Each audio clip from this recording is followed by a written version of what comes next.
শরৎকালের দুর্গাপুজোর মতো বসন্তের দুর্গাপুজো এক হলেও বসন্তকালের দুর্গাপুজোয় বোধন হয় না, কারণ এই সময় সব দেবতারা জেগে থাকেন। আসলে আমাদের এক বছর দেবতাদের একদিন। সূর্যের উত্তরায়ণ হলো দেবতাদের দিন, আর সূর্যের দক্ষিণায়ণ হলো দেবতাদের রাত্রি।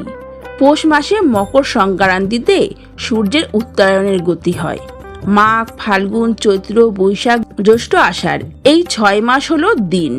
আর কর্কট সংক্রান্তিতে সূর্যের দক্ষিণায়ন হয়, অর্থাৎ শ্রাবণ, ভাদ্র, আশ্বিন, কার্তিক, অঘ্রাণ ও পৌষ এই 6 মাস হলো রাত্রি।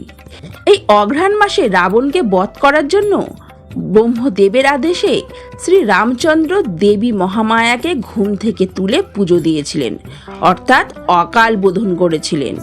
সেই জন্য শারদীয়ার দুর্গাপুজোতে বোধন হয়। যেহেতু মা এই বসন্তে জেগে থাকেন, তাই মাকে ঘুম থেকে তুলতে হয় না। তাই এই বাসন্তী পুজোয় মায়ের বোধন হয় না, শুধু অধিবাস হয়। এটা হলো অধিবাস পুজো। আমাদের বাড়িতে বসন্তে মায়ের আগমন হয়েছে। প্রতিদিন মায়ের পুজো অর্চনার মুহূর্ত আমি আপনাদের সাথে শেয়ার করে নেব।